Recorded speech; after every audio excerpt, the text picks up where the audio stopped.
మాట్లాడుతున్నాను అన్న. ఈ విషయం అర్థం చేసుకున్నా ఫస్ట్. ఆ, నేనేమన్నా లోతు ఇక్కడ గోపన్న పాంప్లెట్లు పంచిండు కదా, మనది పాంప్లెట్లు ఉన్నాయి కదా గోపన్నవి. అవునవును. దానిలో మొదటి ప్రశ్న, లోతు తన 2 కుమార్తెలను గర్భవతిటట్టు చేసిండు కదా, అక్కడ ఇంకా జనాలు కూడా ఉండరు కదా, మళ్ళీ వాళ్ళ వద్దకు వెళ్ళి పిల్లలని కనెడుతుండే సొంతం తండ్రి వద్దనే ఎందుకు కనిరి అంటే నేను అంటున్నా. అవును. దానికి రిఫరెన్స్ ఏమంటున్నా అంటే, ఆ ప్రపంచంలో ఒక్క పురుషుడు కూడా లేడు, ఒక్క జనులు కూడా లేరు అంటున్నాడు. ఆహా. ఆయన లైన్లో ఉన్నాడు చూడు, హలో అని ఒకసారి.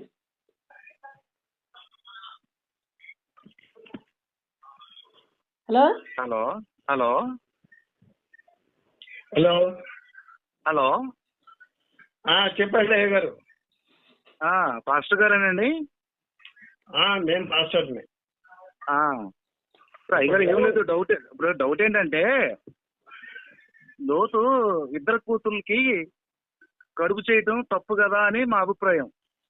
అది తప్పే. అది ఎలా జరిగిందంటారు అసలు?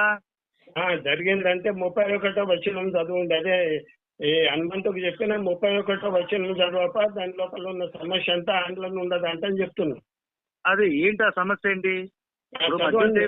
మద్యం సేవించి మద్యం తండ్రికి ఇచ్చిన తర్వాత గర్భవతులు తన కూతుర్లు పడుకోవటం తప్ప రైటా? అది తప్పే. మరి తప్పైనప్పుడు లోతు నీతిమంతుడు ఎలాగయ్యాడు యెహోవా దృష్టికి? మాకు అదే ఇప్పుడు 31వ వచనం నుండి చదువుకుంటారా? అది చెప్పండి సార్. ఇప్పుడు ఆయన దగ్గర బైబిల్ ఉన్నది. ఇక్కడ ఏమున్నది, లోకంలో పురుషులు మనకెవరు లేరు, తండ్రి వలన మనం సంతానం కలుసుకోవాలి. అంటే ఈ లోకం మొత్తం మీద అబ్రహామును లోతు ఇద్దరే ఉన్నారా? ఇంకెవరు లేరా? అబ్రహాము సోయారులో లేడు. లేకపోయినా ఇప్పుడు వేరే ఊళ్ళో వేరే పాస్టర్ గారు అడిగేది ఏంటంటే, వేరే ఊళ్ళో పాస్టర్ గారు వేరే ఊళ్ళో అబ్రహాము అతని సంతతి వాళ్ళందరూ ఉన్నారా లేదా? వేరే ఊర్లో ఉన్నాడు కానీ సోయారులో లేరు. లేకపోయినా అక్కడ ఉన్నారన్న విషయం తెలుసు కదా పిల్లలకి. వీళ్ళకి ఏం తెలియదు. వారు అప్పుడు సోయారు నుంచి అంటే తండ్రి వాళ్ళకి ఉన్నటువంటి చుట్టరికలు ఉన్నాయని చెప్పలేదంటారు అసలు? వాళ్ళ చుట్టరికలు లేదు. అబ్రహాం విడిచిపెట్టి ఎన్నో సంవత్సరాలు అయిపోయింది. ఇప్పుడు అబ్రహాంకి లోతు ఏమవుతాడు? అబ్రహాంకు లోతు కొడుకు అవుతాడు. కొడుకు అవుతాడు కదా. కొడుకు అవుతున్నప్పుడు అక్కడ తాత అనే వ్యక్తి ఉన్నాడని తెలుసు కదా పిల్లలకి. ఇప్పుడు తాత అక్కడ లేడు, తాత నుండి విడిచిపెట్టి వచ్చిండు. ఇప్పుడు మామూలుగా అయితే వాస్తవానికి ఇప్పుడు మీరు చెప్పేది ఏంటి? లేదు, ఇప్పుడు మీరు చెప్పేది ఏముంటది, ఆడ వచనం ఏముంటది గది. ఇప్పుడు అది కాదు పాస్టర్ గారు. ఇప్పుడు అది కాదు పాస్టర్ గారు. ఇప్పుడు సొదొమ గుమొర్రా పట్టణాన్ని తగలబెట్టేటప్పుడు లోతు భార్య వెనక్కి తిరిగింది కదా. వెనక్కి ఏ పాపం చేసిందని వెనక్కి తిరిగింది? ఏ పాపం చేసిందని యెహోవా ఆవిడ్ని చంపాడు? చంపలేదు. ఆమె ఎందుకన్నారంటే మీరు వెనకకి తిరిగి చూడొద్దు అన్నాడు. చూడొద్దు అన్నాడు. చూసింది. చూస్తే అయిపోయింది, ఉప్పు స్తంభం అయిపోయింది. ఇప్పుడు ఆవిడ చూస్తే చంపేశాడు కదా. ఆవిడుంటే పాస్టర్ గారు, ఇప్పుడు ఆవిడుంటే కనుక లోతు 2 కూతురులతో పడుకోడుగా. ఇప్పుడు అంటే యెహోవాకి ముందు దృష్టి తెలీదా? ముందు జరిగే విషయం ఏంటో తెలీదా? అంటే నెక్స్ట్ పాటించాలి, ఆయన ఆజ్ఞను పాటించాలి. ఇప్పుడు అధికారి పాస్టర్ గారు, ఇప్పుడు లోతుకి చెప్పేదనండి. లోతుకి సొదొమ గుమొర్రా పట్టణానికి దేవదూతలు చెప్పినప్పుడు నీ కూతుర్లు ఇలా చేస్తారా రేపు పొద్దున్న, కాబట్టి నువ్వు జాగ్రత్త పడని చెప్పని యెహోవా పంపించలేకపోయాడా అని అంటున్నా. మొత్తం చెప్పింది. ఆయనకి ఏం చెప్పాడు, మీరు వెనుకకి తిరిగి చూడకుండా అన్నాడు. అదే ఓకే. ఇప్పుడు లోతు కూతురుతో పడుకుంటారన్న విషయం దేవదూతలతో యెహోవా చెప్పించలేకపోయాడా? ఎందుకు ఇప్పుడు స్కూల్ కు దోస్తాడు వాడు, first class, second class, third class, degree దగ్గర వాళ్ళది బాధ్యత.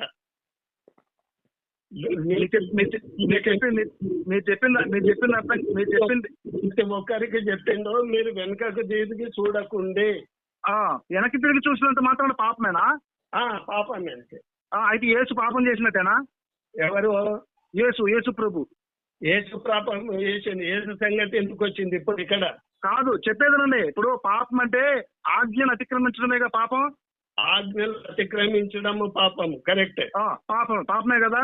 ఇప్పుడు మరి కొత్త నిబంధనలో యేసు వ్యభిచారం చేసే స్త్రీని రాళ్లతో కొట్టి చంపాలని ఉంది కదా పాత నిబంధనలో. మరి దీన్ని ఎందుకు అతిక్రమించాడు యేసు? అతను ఏమన్నాడు? నీలో పాపం లేదన్నాడు, కొట్టి చంపుడు అన్నాడు. నీలో పాపం లేదని నీలో పాపం లేదు కొట్టి చంపమన్నాడు కదా. మరి ఆయన ఆజ్ఞ చెప్పేదనండి. ఇప్పుడు చెప్పేదండి పాస్టర్ గారు. ఇప్పుడు ఎవరైతే ఉన్నాడో ఇప్పుడు ఆజ్ఞ అతిక్రమించడం పాపం. అది ఆయన ఏమన్నాడు? ఆడ పాపం లేకుండా, పాపం అందరి లోపల ఉన్నది. ఎవరికి? ఆడ వచ్చేసి రాళ్లతో తీసుకొని కొట్టడానికి వచ్చిన లోపల పాపం లేదు. మరి ఆయన చెప్పేదనండి.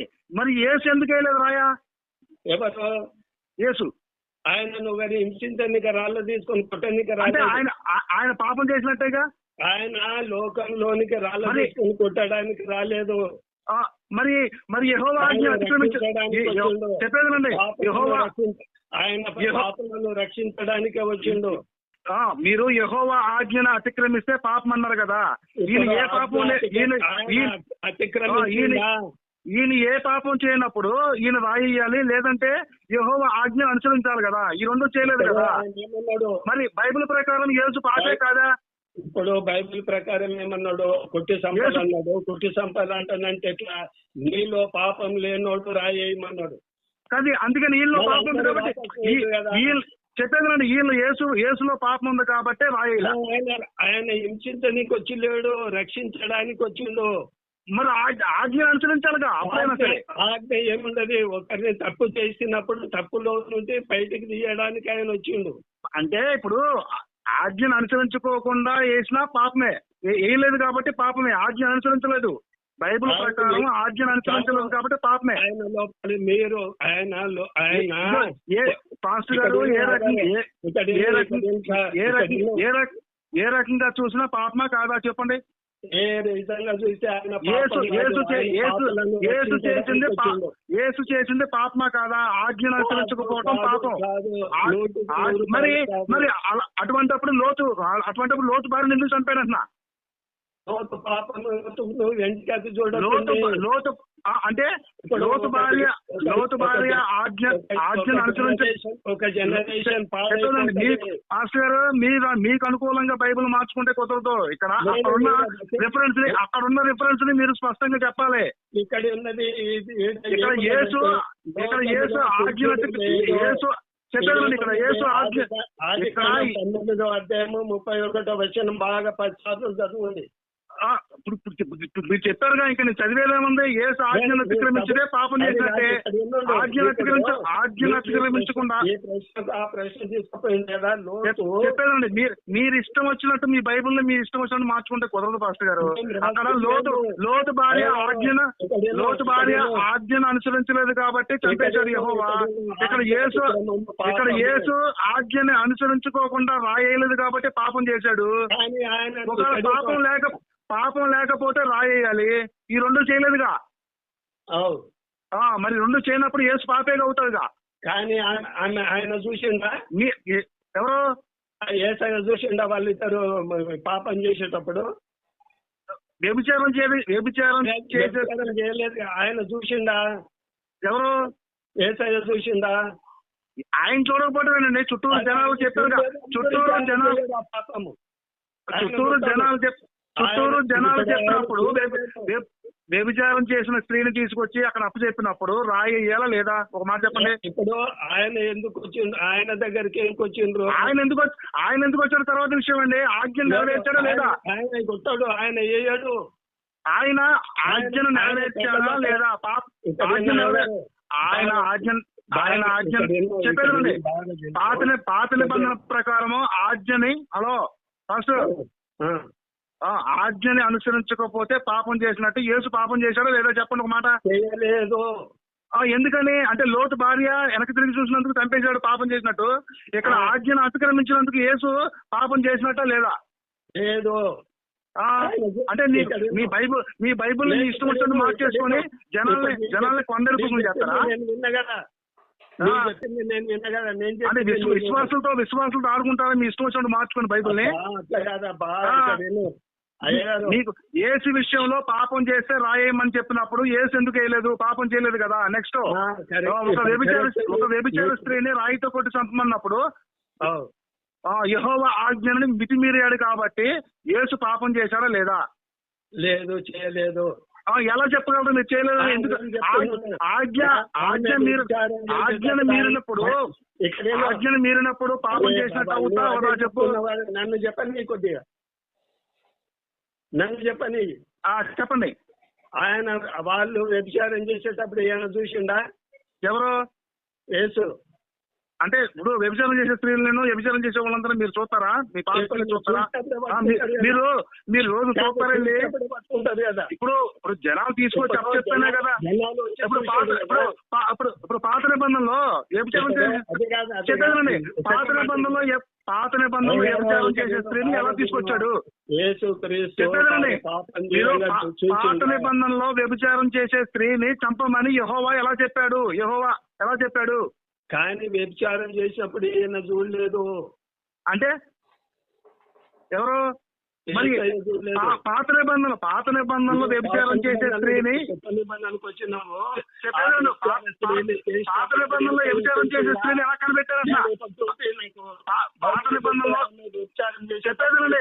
చూసిందంటే పాత నిబంధనలో వ్యభిచారం చేసే స్త్రీని ఎవరు కనిపెట్టారు? ఎవరు తీసుకొచ్చారు బయటికి? ఎవరు తీసుకొచ్చిందో చూసిన వాళ్ళు కొట్టాలి. మరి అట్లాగే యేసు ఉన్నప్పుడు చూసిన వాళ్ళే తీసుకొచ్చారు. అప్పుడు కొట్టలేకపోయాడా యేసు? కానీ యేసు చూడలేదు కదా. యేసు చూడకపోతే తీసుకొచ్చారు కదా జనాలు. తీసుకొచ్చిందంటే జనాలందరూ వెళ్ళిపోయింది కదా. ఎక్కడికి వెళ్ళిపోయారు? జనాలందరూ మీలో పాపం చేయని వాళ్ళని రాయేయమన్నాడు కదా. అప్పుడు యేసు పాపం చేయలేదు కదా. యేసు కూడా యేసు రాయేయాలి కదా. యేసు ఎందుకు రాయేయలేదన్నా? మీలో ఎవరైతే పాపం చేయలేదు మీరు చెప్పేదండి. మీరు దశమ భాగాల కోసం బైబిల్ మీ ఇష్టం వచ్చినట్టు వాడుకుంటారు అంతేనా? దశమ భాగాల పక్కకెట్టు, మీ ఇష్టం వచ్చినట్టు విశ్వాసంతో ఆడుకుంటారు అంతేనా? ఏమంటున్నా సార్? అది ఇక్కడ యేసు కొత్త నిబంధన ప్రకారం యేసు పాపం చేసినట్టు లెక్క వస్తుంది. లేదు, అది నువ్వు చెప్తే మీరు ఇష్టం వచ్చినట్టు చెప్తే కుదరదు కదా. ఇక్కడ నా ఇష్టం వచ్చినట్టు చెప్పండి. నేను నా ఇష్టం వచ్చినట్టు చెప్పట్లా. పాత నిబంధన చదివాను, కొత్త నిబంధన చదివాను. కొత్త నిబంధన ప్రకారం చెప్పాను, పాత నిబంధన ప్రకారం చెప్పాను. మీరు అప్పుడున్న అవకాశాన్ని మీరు పాత నిబంధనలో ఉన్న అవకాశాన్ని పాత నిబంధనగా తీసుకున్నారు, కొత్త నిబంధనలో ఉన్న అవకాశాన్ని కొత్త నిబంధనగా తీసుకున్నారు. విశ్వాసంలో మోసం చేస్తున్నారు మీరు. అది అదే విశ్వాసం. మీ ఇంటికి నేను మోసం చేయలేదు. అదే విశ్వాసం మోసం చేయడానికి తప్ప మీ ఇంటికి వచ్చి మోసం చేయలేదు. మాకు ఇచ్చారు కాబట్టి కదా చెప్పేదండి. మీరు కొంపల ముందుకు కొంపల ముందుకు వచ్చి బైబిల్ ఇవ్వటం వల్లే మేము చదువుతాం. మేము చదివినప్పుడు మాకు డౌట్ వస్తుంది. నీవు అడిగిన ప్రశ్నకు సమాధానం అది మీరు స్పష్టంగా చెప్పలా నాకు. యేసు పాపం చేశాడా లేదా? చేయలేదు. ఎలా చెప్పగలరు మీరు? పాత నిబంధనలో యెహోవా ఆజ్ఞను మీరాడా లేదా? ఎవరు? ఆయన పాపం ఆజ్ఞ మీరాడు. వ్యభిచారం చేసే స్త్రీలను రాళ్ళతో కొట్టమని చెప్పినప్పుడు యేసు ఎందుకు చంపలేదు? మరి ఆజ్ఞ మీరితే బైబిల్ ప్రకారం ఆజ్ఞ మీరితే పాపం చేసినట్టేగా. ఇప్పుడు కానూన్ బట్టి కోర్టులో చూస్తే ఐ విట్నెస్ కావాలి. ఆజ్ఞ మీరితే పాపం చేసినట్టు నువ్వే అన్నప్పుడు మరి యేసు ఆజ్ఞ మీరినప్పుడు పాపం చేసినట్టా లేదా? ఐ విట్నెస్ కావాలి. ఆ కోర్టు ఐ విట్నెస్ కావాలి. ఐ విట్నెస్ ఇచ్చేటోళ్ళు మొత్తం అందరు పోయిండ్రు. నాకు కొంచెం మీ వాయిస్ నాకు అర్థం కావట్లేదు. ఏంటండి? అర్థమవుతుందా? కోర్టుకి వెళ్ళి ఇప్పుడు ఆడు వచ్చిండు, ఈయన పాపం చేసిండు అంటే యేసు పాపం చేయలేదు. ఐ విట్నెస్ కావాలి. ఈమె పాపం చేసిందంటే రుజువు చేయాలి. ఎక్కడ మరి రుజువు చేయకుండా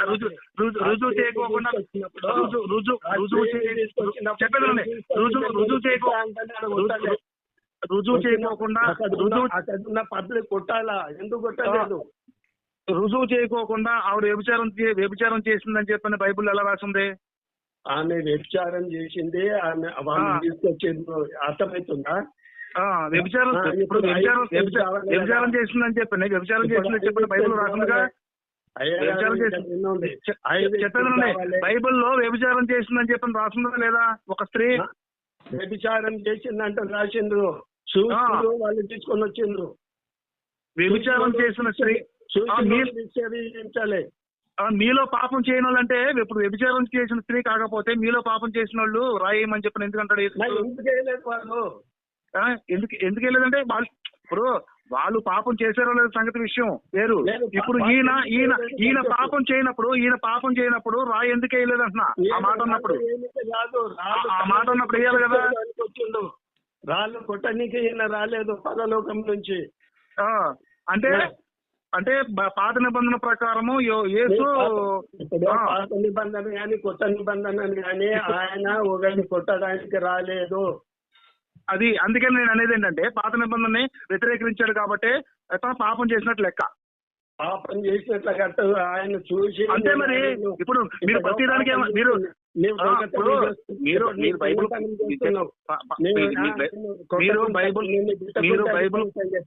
మీరు బైబిల్ ప్రకారం ఏం చెప్తారు? ఆజ్ఞని అతిక్రమించిన వాళ్ళే పాపం చేసినట్టు ఏమంటున్నాము? ఆజ్ఞ అతిక్రమించలేదు, అతిక్రమించాడు. అది స్పష్టంగా ఉంది, అక్కడ స్పష్టంగా ఉంది. అతిక్రమించాడన్నది స్పష్టంగా ఉన్నది. అది అందుకనే యేసు పాపం చేసినట్టే లెక్క. పాపం చేయలేదు, అది పాపం చేశాడు, చేయలేదు. ఆజ్ఞను అతిక్రమించాడు. ఆయన ఆజ్ఞ ఎవరిని అతిక్రమించాడు.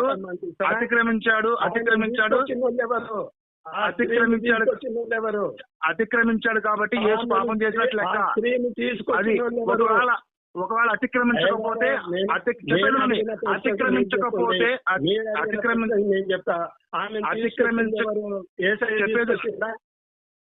ఎవరు తీసుకొస్తారండి? ఆమెకు శిక్ష విధించాలి. శిక్ష విధించడానికి శిక్ష ఆయనకు ఇది లేదు. ఆయన అందుకని అక్కడ తీసుకొచ్చిన జనాల ఆజ్ఞను అతిక్రమించకుండా శిక్ష విధించడానికి వస్తే ఈయన ఆజ్ఞను అతిక్రమించాడు, అందుకనే పాపం చేశాడు. చెప్పేదండి పాపం లేకుంటే మీరు ఆమెకు రాయేయండి అన్నారు. అవును, వాళ్ళు ఎందుకు రాయలేదు? అదే పాస్టర్ గారు నేను చెప్పేది ఏంటంటే, వాళ్ళు వ్యభిచారం చేసిన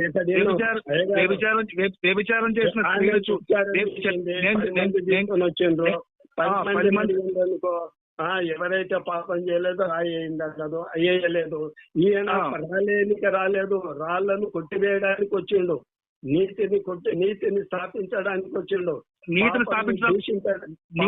ప్రేమించడానికి వచ్చిండు. ఏది తండ్రి మధ్య తల్లి మధ్యను కొడుకుల మధ్య కూతుర్ల మధ్య గొడవ పెడతానికి వచ్చాడా? బైబిల్లో లేదా? ఉన్నది. మరి ఏంటి గొడవ పెడతానికి? ఏంటి ఇప్పుడు నలుగురిని కలుపుతాడా లేకపోతే విడదీయడానికి వచ్చాడా? ఒక కుటుంబం విడదీయడానికి వచ్చిండు చెప్తున్నా.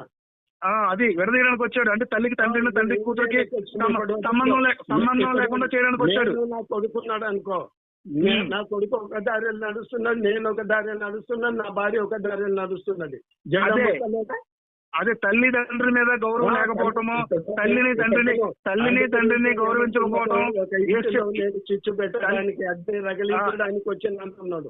అదే తల్లిని తండ్రిని గౌరవించుకోకుండా తండ్రిని గౌరవించోదని లేడు.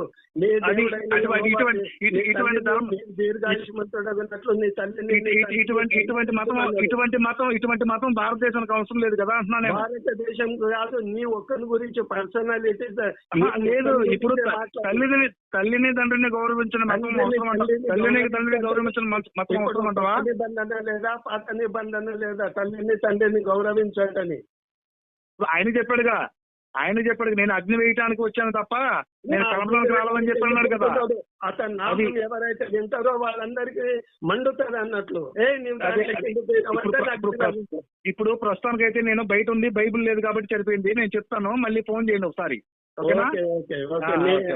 మీ హనుమంతు ఉన్నారు కదా, ఆయన ద్వారా మాట్లాడు. ఓకే ఓకే, నేను మాట్లాడతాను. మీతో ఒకసారి కొద్దిగా మాట్లాడాలి. Okay okay.